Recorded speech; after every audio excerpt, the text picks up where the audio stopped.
우리가 계속해서 나는 누구인가 라고 하는 부분으로 인물을 통해서 우리들의 정체성을 좀 찾아가 보기를 원합니다. 우리가 늘 고민하고 우리가 늘 생각하는 부분이 어느 순간에 올라갔을 때 내가 누구인지는 알지만 또 어느 순간에 내려왔을 때 내가 누구인지를 또 잃어버리며 방황하는 삶을 우리가 살게 되어지지요.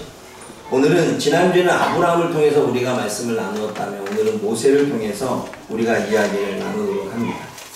여러분, 오늘날 자아 실현이라는 단어만큼 듣기가 좋고 그리고 또 듣기가 부담스러운 단어는 없을 것입니다. 자아 실현 했을 때는 듣기 좋은 이야기지만 자아 실현에 미치지 못할 때에는 부담스러운 단어일 것입니다. 자아 실현이라고 하는 말에는 생각보다 깊은 의미가 있고 또 넓은 의미가 담겨져 있습니다. 여러분, 자아 실현은 인간이 가지고 있는 이 자신의 잠재력을 최대한 발휘해서 자신답게 살아가는 것, 그거를 자아 실현이라고 말합니다. 내 안에 가진 능력들, 내 안에 가진 잠재력들을 최대한 발휘해서 그렇게 자신답게 살아가는 것, 그것을 목표로 가지고 욕구를 가지고 살아가는 걸 자아 실현이라고 말하죠. 그래서 미국의 심리학자인 아브라함 메슬로는 이야기합니다. 인간의 5가지 욕구를 이야기하는데 그 욕구 중에 가장 높은 위치에 있는 게 바로 자아 실현 욕구입니다. 사람에게는 5가지의 욕구가 있습니다. 그런데 그 욕구의 가장 높은 단계, 인간이 가장 원하는 그 욕구가 자아 실현이라고 말합니다. 자신의 잠재력을 깨워서 최고가 되고 자신의 최고의 가치를 실현하는 것, 그것이 사람이 가지고 있는 욕망이라고 말합니다. 여러분, 우리는 세상에서 끊임없이 이러한 이야기를 듣습니다. 너의 잠재력을 한번 길러보고 너희 안에 있는 거인을 한번 꺼내봐 라고 하는 책들도 나왔고 또 수많은 자기계발서는 우리들에게 우리 안에 있는 잠재력을 끄집어내어지도록 하는 많은 이야기들을, 많은 그 주문들을 하고 있죠. 그런데 여러분, 이 모든 메시지는 결국 저와 여러분들의 정체성을 이야기합니다. 뭘 얘기합니까? 네가 무엇을 할 수 있는지, 네가 얼마나 위대한 일을 해낼 수 있는지 성과로 증명해보거나 너의 가치로 실적을 보여달라고 하는 것이죠. 너희 안에 있는 잠재력을 끄집어내고 너희 안의 능력들을 최대로 발휘해서 네가 무엇을 할 수 있고 얼마나 위대한 일을 할 수 있고 너의 성과로 너의 가치로 너의 실적으로 너의 능력으로 너 자신을 한번 보여와 달라는 것입니다. 학교에서도 마찬가지입니다. 우리의 능력과 실력으로 우리가 자신인지를 보여줘야 되고 직장 안에서 프로젝트를 진행하다 보면 실적과 결과로 또 우리들의 능력을 보여줘야 됩니다. 또 사업하는 사람은 나름대로 성공이라고 하는 부분 또는 매출이라고 하는 부분을 통해서 자기만의 가치와 자신의 능력을 보여줘야 되지요. 그것을 가지고 우리는 또 우리의 자신들을 평가하게 되어집니다. 그럼 모세를 보면 모세는 자아 실현의 끝판왕입니다. 여러분, 모세는 이집트의 왕궁의 왕자로서 입양되어집니다. 왕자로 입양되어져서 최고의 엘리트의 교육을 받습니다. 여러분, 당시에 모세가 이집트로 갔을 때에 이집트는 제국을 걷고 있었습니다. 제국을 걷고 있었던 그 이집트에서 정치와 문화와 군사와 과학과 수학과 천문학들의 수준 높은 교육을 받은 사람이 바로 모세입니다. 여러분, 모세가 걸어온 이 엘리트 교육을 지금으로 말한다면 하버드대를 다니고 옥스퍼드 대학을 다니고 MIT 그리고 국방사관학교를 동시에 다닌 인재라고 볼 수 있는 거예요. 그러니까 지금 왕실에서 모세가 엘리트 교육을 받았던 그 모든 교육은 하버드대, 옥스퍼드대, MIT, 국방, 이 모든 것들을 섭렵하고 있는 인재를 의미하는 거예요. 바로 왕에게 죽을 뻔한 사람이 바로 공주의 양자가 되어서 이집트의 하버드생이 된 결과입니다. 만약 여러분들이 이러한 스펙을 갖고 또한 이러한 지위를 갖고 또 이러한 환경에 놓여 있다면 어떠한 마음이 들겠습니까? 모세와 같은 환경, 모세와 같은 교육을 받은 스펙, 모세와 같은 인맥, 모세와 같은 이러한 환경 속에 있다면 저와 여러분들은 어떠한 마음이 들까요? 그리고 자기 자신에 대해 어떠한 생각을 가지겠습니까? 아마 그 안에서 모세는 자기 자신이 누구인가에 대한 정체성, 자기를 존재하는 그 방식을 아마 정의하며 살았을 것입니다. 나는 애굽의 왕자다. 나는 애굽에서 엘리트 교육을 받았다. 나는 애굽 사람으로서 내 민족, 히브리 민족들을 구원해야 될 영웅이다 라고 하는 인식을 갖고 살지 않았을까요? 모세의 정체성은 왕궁이라고 하는 환경과 자기 민족을 구원해야 될 영웅이라고 하는 생각으로 살았을 것입니다. 그리고 그러한 모습으로 살면서 얼마나 멋진 자기 모습을 보여줬을까요? 그런데 문제가 터집니다. 우리가 알다시피 모세는 자신의 의협심, 자야치연의 욕구의 폭발인지는 모르겠지만 애굽 사람을 쳐 죽이게 되지요. 이 행동 때문에 여러분 모세가 영웅이 되었습니까? 모세의 의협심, 모세가 내 민족을 구원해야 되겠다라고 하는 그 영웅, 그 의협심이 그러한 치련을 욕구를 폭발하는 그 과정 속에 모세가 영웅이 되어졌습니까? 그러한 정체성을 그가 확보하며 심어주었을까요? 아닙니다. 하나의 이러한 사건으로 그는 왕궁에서 모든 것들을 잃어버리고 광야로 도망치게 됩니다. 그는 영웅이 아니라 살인자라고 하는 꼬리표를 달게 되어졌고 왕자가 아니라 도망자가 되어지게 됩니다. 그 모세의 삶을 정해보면 외부적인 환경이, 외부적인 배경이 완전히 부서진 결과입니다. 지위도 부서졌고 환경도 부서졌고 본인이 받았던 엘리트 교육도 부서졌습니다. 그리고 사람들의 지지를 받던 모든 것들도 무너지게 되죠. 그리고 도망자로 40년을 살게 되어집니다. 40년 동안 미디안 광야에서 장인의 양을 치던 모세의 삶을 한번 생각해 보십시오. 왕궁에 살았던 모세의 삶과 40년 동안 광야에 살았던 모세의 삶, 그 광야에 살면서 모세는 무슨 생각을 하며 양을 치고 무슨 생각을 하며 그 삶을 살았을까요? 왕궁의 화려한 이 커리어, 이것을 자랑할 수밖에 없었던 삶에서 이제는 양떼들의 냄새를 맡으며 그러한 풀밭을 다니며 돌멩이에 앉아있는 자신의 모습을 볼 때마다 모세는 무슨 생각을 했을까요? 여러분, 모세에게 남은 건 무엇입니까? 과거에 누렸던 영광은 현재 자신이 가지고 있는 이 처신과 비교하게 되고 결국은 어때요? 괴로움에 빠지게 됩니다. 여러분, 영광을 누린 사람과 지금 그 영광을 누리지 못하고 그 바닥에 떨어진 사람이 바닥에 떨어진 가운데서 늘 하는 게 뭐예요? 내가 예전에 이렇게 잘 나갔었는데. 그러한 비교의식 속에 현실에 대한 자신의 모습을 더 비관하게 되고 더 괴롭게 만들고 더 힘들게 만들며 사는 것을 보게 되어집니다. 그는 자기 자신에게 끊임없이 물었을 것입니다. 양을 치면서 그리고 주어진 일상을 살면서 계속 물었을 것입니다. 나는 누구지? 나는 누구지? 아마 이 질문을 하지 않았을까요? 나는 왜 광야에 있는 거지? 그럴 때마다 세상의 대답과 자기 귀에 들리는 대답은 오직 하나였습니다. 사람들이 말하는 대답과 자기 귓가에 들리는 대답은 너는 과거의 실패자고 아무도 찾지 않는 그냥 광야의 양치기일 뿐이야 라고 하는 그 이야기가 들리지 않았을까요? 높은 위치에 있다가 낮은 위치로 나려간 사람들이 그 낮은 위치에서 늘 자기 자신에게 하는 소리가 뭘까요? 나는 실패자야. 나는 안 돼.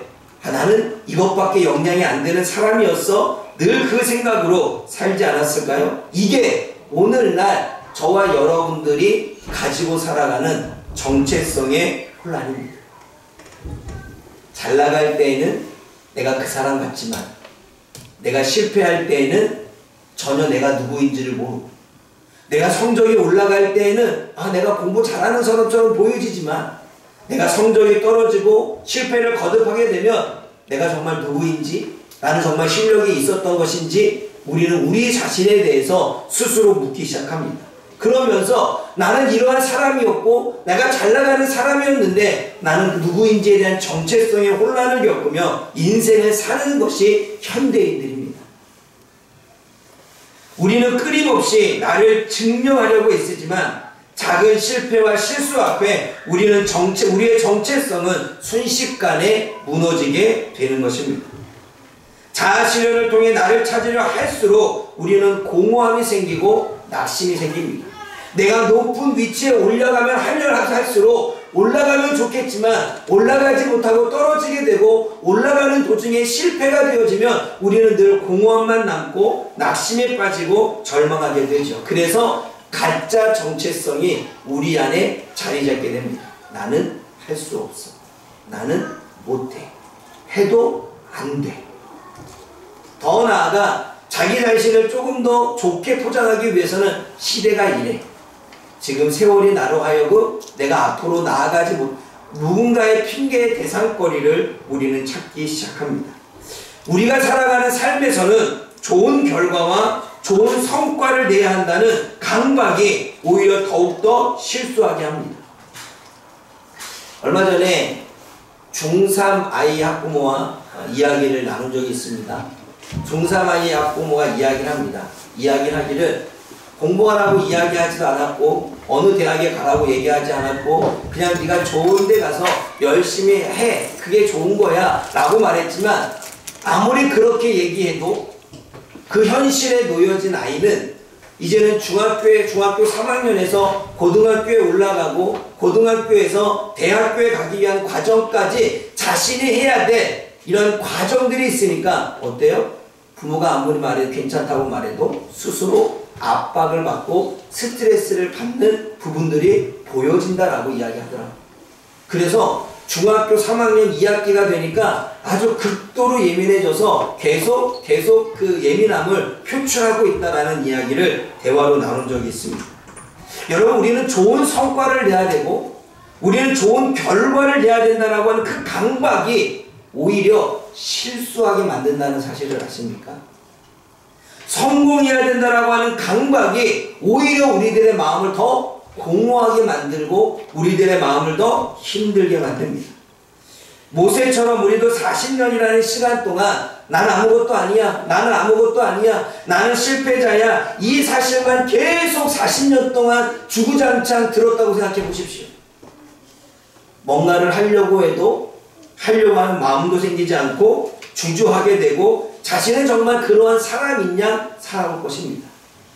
나는 할 수 없어, 나는 안 돼, 나는 해도 안 되나 봐, 나는 뭔가 해도 계속 실패를 해. 그 생각을 가지고 10년을 살고 20년을 살고 30년을 살면 그것이 그 사람의 정체성이 되고 그것이 그 사람에게 주어진 가짜 정체성으로 인생을 살게 되는 것입니다. 그래서 도전하지 않습니다. 그래서 주저하게 됩니다. 그래서 한 발을 내딛는 게 두렵게 되어집니다. 왜요? 또 실패할까봐? 또 올라가지 못할까봐? 그러기에 자아실현이라고 하는 단어는 좋은 이야기지만 오히려 그것이 우리에게는 더욱더 힘들게 한, 우리를 공허하게 만드는 단어라는 사실이죠. 여러분, 이제 우리는 이러한 텅 빈 마음, 우리가 자아실현을 하지 못했고 우리가 높은 곳에 올라갔지만 또다시 바닥에 내려오는 뭔가 좋은 성과와 좋은 결과를 얻어야지만 되는 이 사회 속에 이 강박 가운데 살아가는 저와 여러분의 텅 빈 마음에 이제는 우리는 하나님의 음성으로 채울 때라고 생각되었습니다. 그리고 하나님의 나에게 뭐라고 말씀하시는지 그 말씀을 우리는 들어야 될 때라고 생각되었습니다. 40년 동안 광야에서 잊혀진 사람 모세였습니다. 모세는 양을 치다가 어느 날 호렙산 근처에서 이상한 것을 목격하게 되어지지요. 그게 무엇입니까? 떨기나무에 불이 붙었습니다. 우리 3장 2절 말씀 한번 읽어볼까요? 3장 2절 함께 읽어봅니다. 여호와께서 떨기나무 가운데로부터 불 안에서 그에게 나타나시니라. 떨기나무 가운데 불이 붙어 붙었으나 그 떨기나무가 사라지지 아니했다라고 말합니다. 여러분 이 장면을 기억해 보십시오. 이 장면은 모세의 정체성의 전환이 일어나는 결정적인 순간이었습니다. 이 사건을 통해서 모세는 달라지기 시작해지지요. 이 떨기나무는 곧 모세 자신을 상징하고 있습니다. 모세는 왕궁이라고 하는 땔감으로 인생을 불태우려 했습니다. 왕궁의 스펙과 왕궁의 환경을 통해서 그러한 땔감으로 자신의 인생을 한번 확 불태우려고 했지만 오히려 그 불은 그 사람을 죽이는, 모세를 죽이는 실패로 끝나게 되어집니다. 그리고 결국은 잿더미가 되어져 광야로 벌어지게 되어지지. 이제 그는 보잘것없는 떨기나무와 같이 광야에 벌어진 사람입니다. 그런데 광야에 벌어진 떨기나무 가운데 불이 붙어 있습니다. 그런데 그 불이 사라지지 않고 있습니다. 원래는 불이 붙으면 사라져야 되는데 사라지지 않습니다. 그럼 광야에는 그렇대요. 광야에는 햇빛이 가짜 이게 막 내리쬐니까 이파리들이 다 말라붙습니다. 말라붙으면 어때요? 마찰이 일어나다 갑자기 뭐가 나요? 연기가 생기고 불이 나죠. 여러분 건조기후에 산불이 나는 이유가 그런 경우에 산불이 나는 거죠. 비도 오지 않고 건조한 가운데 있다면 햇빛이 계속 내리쬐면 거기에 불이 붙어서 결국 산불이 나는 것입니다. 광야 가운데 내리쬐는 햇빛 가운데 말라진 이 가시떨기 나무에 불이 붙었습니다. 그런데 그 불은 이전의 불과는 달랐습니다. 이전의 불은 화르르 타오르고 꺼져버렸지만 꺼지지 않는 불이 계속 유지가 되는 것입니다. 그러한 꺼지지 않는 떨기나무를 바라보면서 모세는 무슨 생각을 했을까요?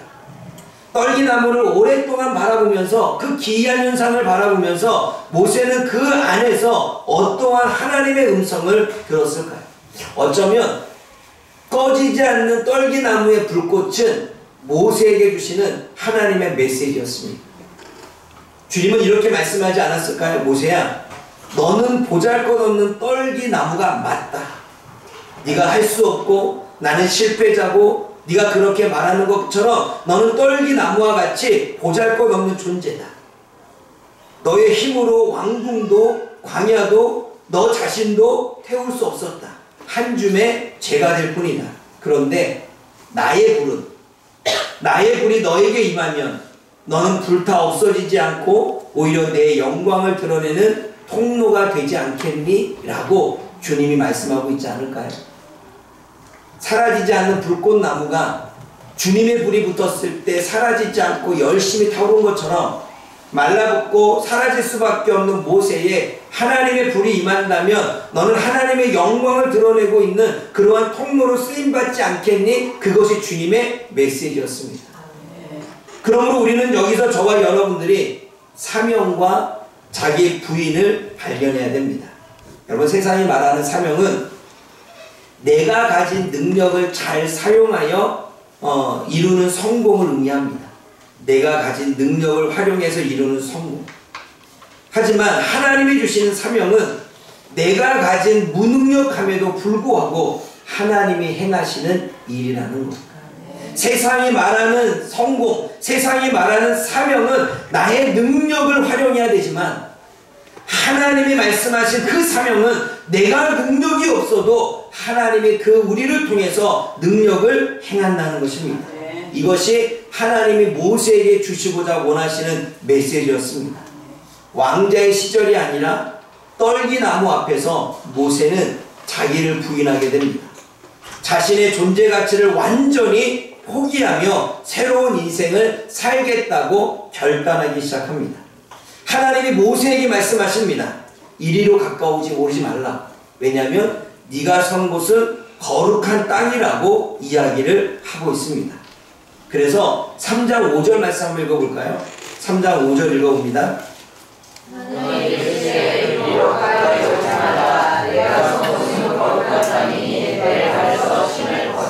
내 발에서 신을 벗으라고 말합니다. 여러분 신을 벗을 때 우리는 단순히 예의가 아니죠.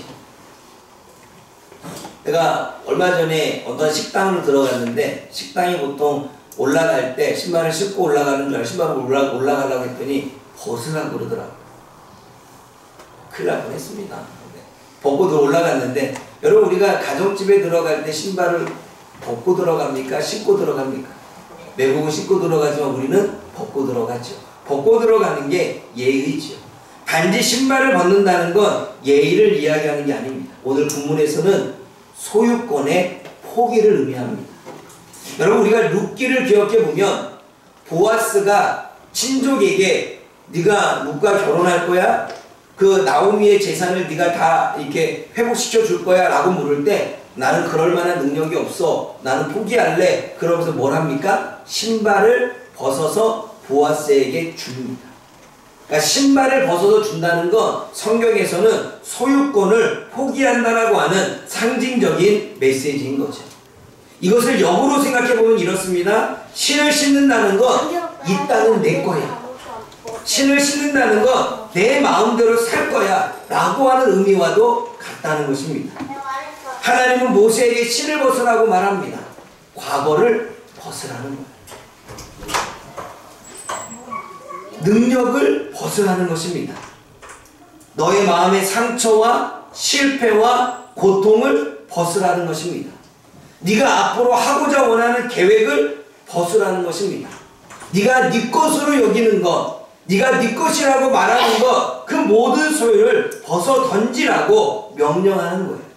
단지 신발을 벗으라는 건 네가 나한테 예의를 갖춰 이게 아니라 너의 모든 것들을 다 이 시간 내려놔. 너의 살아왔던 삶, 이것은 곧 자기 부인을 이야기하는 거지. 여러분 그래서 그랬을까요? 예수님이 제자들에게 이야기합니다. 자기를 부인하고 나를 따르라. 그럼 오늘 말씀과 연관시켜보면 예수님이 제자들에게 자기를 부인하라고 했던 건 자신이 소유하고 있었던 것, 자신의 삶, 자신의 상처, 자신의 과거, 자신의 실패, 자신의 능력, 앞으로의 계획, 이 모든 것들을 벗어버리고 주님을 따르라고 하는 예수님의 말씀이라는 사실이죠. 여러분 조각가가 작품을 만들 때 돌을 깎아서 만듭니다. 돌을 열심히 깎아야 뭐가 나와요? 작품이 나오지. 여러분 정원사가 꽃밭을 가꿀 때 같이 있었던 잡초들을 다 뽑아야 그나마 꽃들이 더 아름답게 예쁘게 보여지게 되는 것입니다. 모세는 40년간의 광야 생활을 통해 무엇을 벗었습니까? 자신의 옷을 벗었습니다. 세상의 옷, 세상의 지식, 세상의 경험, 자신의 인맥, 자신의 스펙 벗어던졌습니다. 그리고 마지막 떨기나무 앞에서는 마지막 자신의 자존심까지 벗었습니다. 그가 완전히 비었을 때 그때 비로소 그는 하나님의 거룩한 메시지를 들을 수 있었습니다. 여러분 우리는 주님께서 우리가 새로운 삶으로 살아갈 때 우리의 옷을 벗고 새로운 옷으로 갈아입으라고 성경은 이야기를 합니다. 우리가 우리의 세상의 옷, 이전에 우리의 삶의 옷, 내가 그렇게 살았던 내 인생의 옷을 벗어 던져야 우리는 새로운 옷을 입을 수 있는 거죠. 새 부대는 새 포도주는 어디에 담아요? 새 부대에 담아야 되는 거죠. 그러면 우리는 과거의 나의 삶을 벗지 못하고 과거의 나의 상처를 벗지 못하고 과거의 나의 살아갔던 인생을 벗지 못한 채 예수를 믿고 난 이후에 새로운 정체성, 새로운 옷을 입기에는 쉽지 않습니다.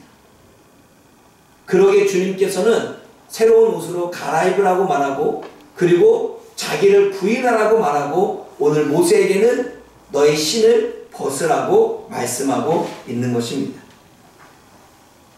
빌립보서 2장 7절에 이야기합니다. 자기를 비워 종의 형체를 가져 사람들과 같이 되셨다고 예수님이 완전히 자기를 비우고 한계를 가진 육신의 모습으로 이 땅에 오셨다고 말씀하십니다.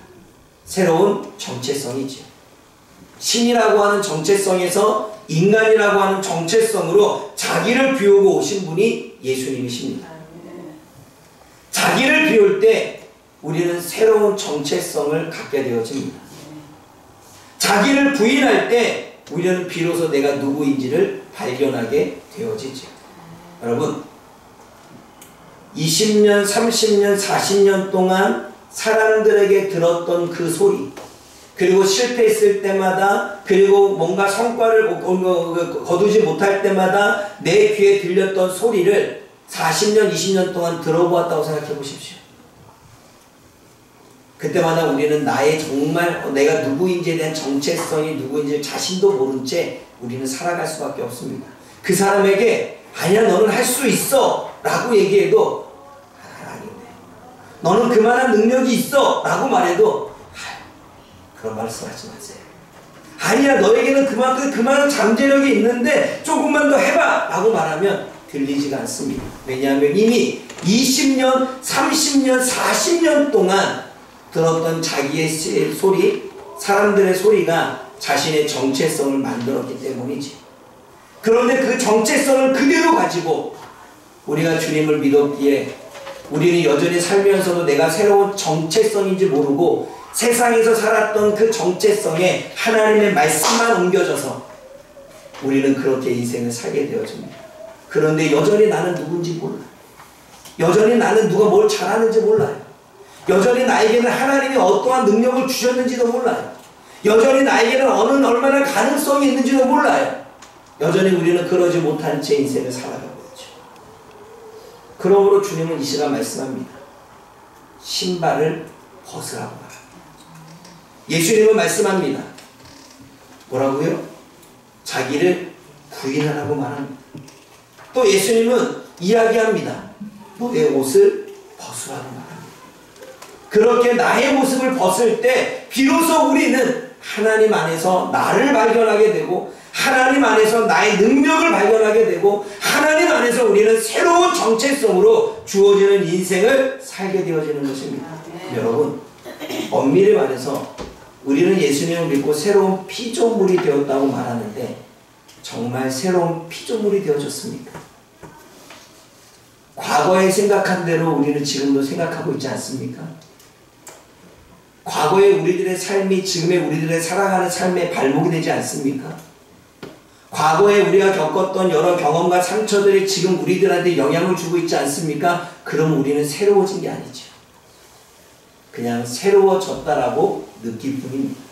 새로워지는 건 더 이상 과거가 나를 영향 주지 않고 더 이상 실패가 나의 삶에 영향을 주지 않고 그 살았던 인생이 지금 나의 영향을 미치지 않고 전혀 다르게 살아가는 것이 우리는 새로운 피조물이라고 하는 사실입니다. 여러분, 진정한 사명은 내가 잘하는 일이 아니라 하나님이 나를 통해 하시는 일에서 발견하는 것입니다. 우리가 떨기나무처럼 연약할지라도 우리를 태우지 않고 우리를 통해 영원히 타오르게 하는 그 하나님의 불꽃을 경험해 본다면 우리는 더 이상 타인의 시선이나 더 이상 사람들에 의해 좌지우지되지 않고 하나님의 시선으로 우리를 만들어갈 것입니다. 자꾸 사람에게 보여지는 것, 사람이 나를 어떻게 보기를 원하는 것에 집중하지 않을 것입니다. 그래서 하나님의 불꽃이 임하는 자, 성령의 불이 임한 자는 더 이상 사람의 인식이 아니라 하나님의 시선으로 자신을 바라보게 될 것입니다. 여러분, 모세가 떨기나무 앞에서 가장 먼저 던진 질문이 뭘까요? 주님, 제가 애굽에 가면 나를 믿어주겠습니까? 나는 못해요? 나는 할 수 없어요? 그게 그의 질문이었습니다. 출애굽기 4장 1절 말씀 읽어볼까요? 출애굽기 4장 1절 읽어봅니다. 모세가 그에게 너는 그들이 나를 믿지 아니하며 내 말을 듣지 아니하고 이르되 여호와께서 내게 나타나지 않으셨다. 여러분 생각해 보십시오. 나를 믿어주겠어 라고 하는 이 분의 질문은 어떠한 질문일까요? 이거를 조금만 더 고민해 보면 모세는 지금 자신의 정체성의 질문을 약간 변형한 것입니다. 지금 저들이 날 믿어줄까요? 아니요, 나는 실패자입니다. 그렇게 모세는 지금 스스로가 자기 자신에게 대답하고 있는 거죠. 모세는 40년간의 실패로 인해 자기 자신에 대한 확신이 없습니다. 여러분, 실패를 거듭한 사람이 자신이 해낼 거라고 하는 이 확신을 몇 프로나 가질까요? 여러분, 그러기에 에디슨은 대단한 거예요. 에디슨은 실패했음에도 실패는 성공의 어머니라는 생각 가운데 자꾸 도전하고 도전했죠. 근데 여러분, 실패를 거듭한 사람은 도전하기 쉽지 않습니다. 실패를 거듭한 사람은 자신의 두려움을 이겨내고 앞으로 전진하기 쉽지 않습니다. 실패하고 실패했던 사람은 자신의 삶에서 한 발로 내딛기가 너무나 어렵습니다. 왜냐하면 자기 자신에 대한 확신이 없기 때문입니다. 모세의 실패가 자신의 무능력함을 묶어두었습니다. 모세의 현재의 삶이 자신의 연약함을 묶어두었습니다. 오늘날 우리는 어떻습니까? 우리는 끊임없이 자기를 증명하기 위해 스펙을 만들고 자아를 실현하기 위해 경력을 쌓고 자격증을 취득하고 인맥을 만들고 성과를 만듭니다. 여러분, 요즘에 사람들이 인맥을 만드는 것 가운데 하나가 뭔지 아십니까? 전에는 사람들을 만나서 명함을 주고받았죠. 요즘에는 안 그래요.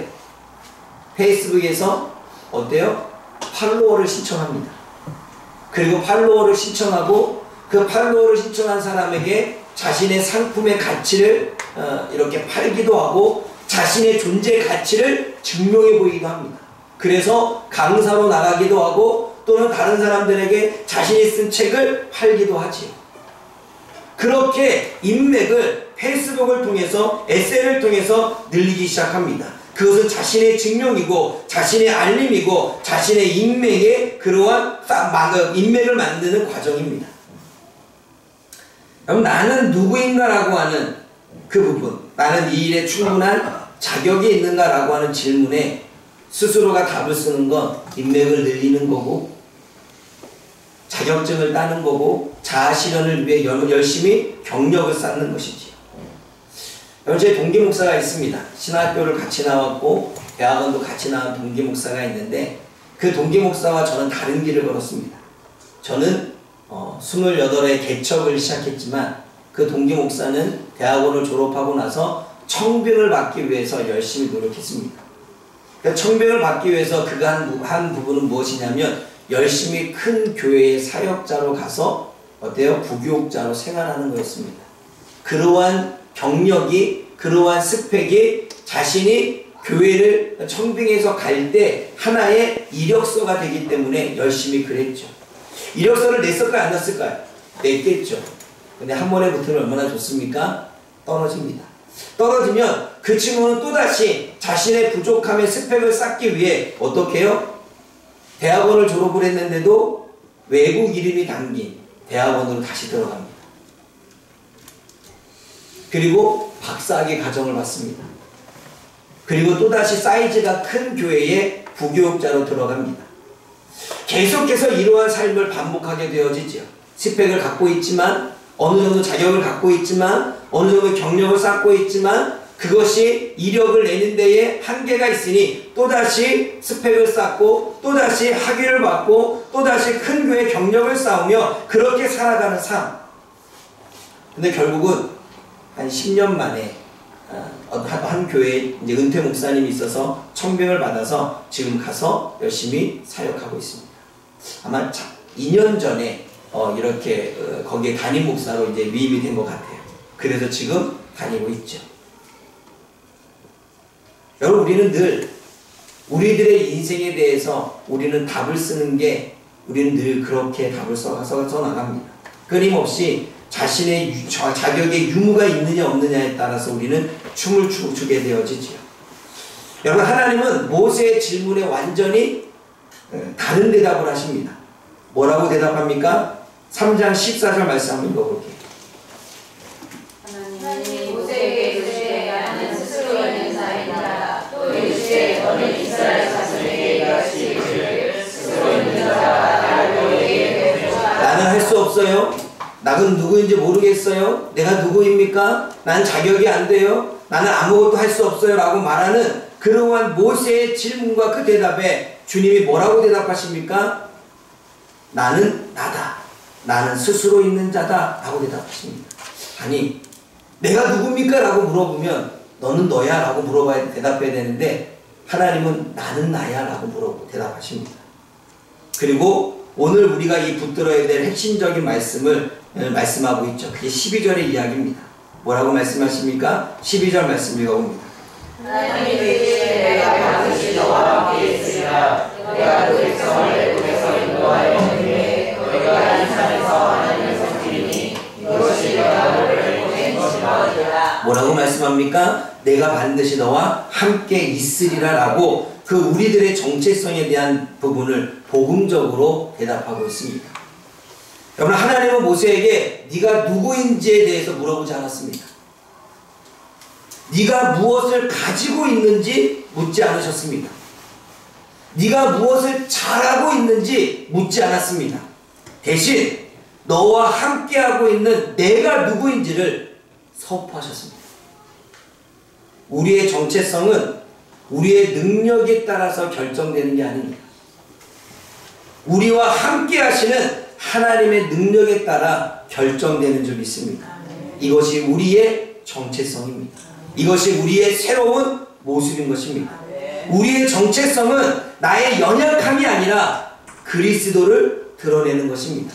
그러므로 이제는 내가 사는 것이 아니라 내 안에 누가 살고 있습니까? 예수님이 살고 있는 것입니다. 우리는 나를 사는 게 아니라 내 안에 계신 예수님을 사는 것입니다.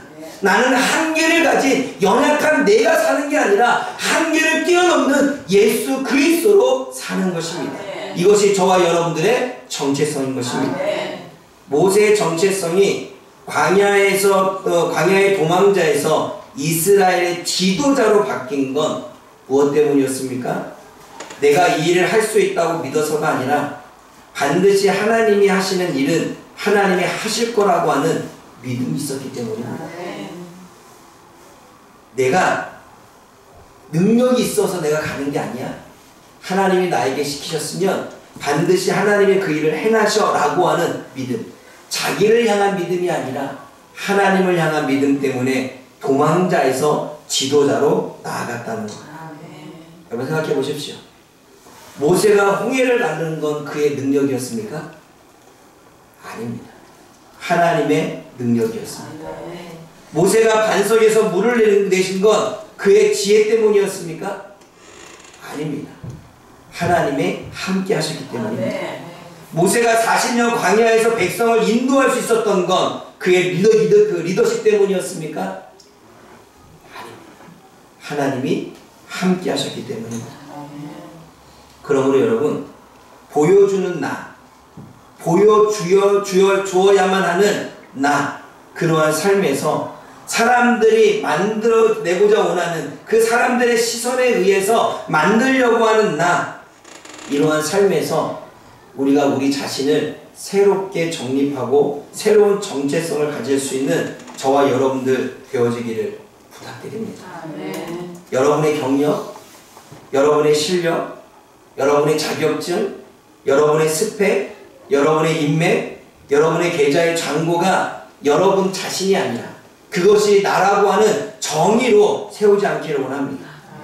오늘 모세가 떨기나무 앞에서 들었던 하나님의 약속의 말씀, 이 약속의 말씀을 붙들기를 원합니다. 그게 무엇입니까? 내가 반드시 너와 함께 있으리라.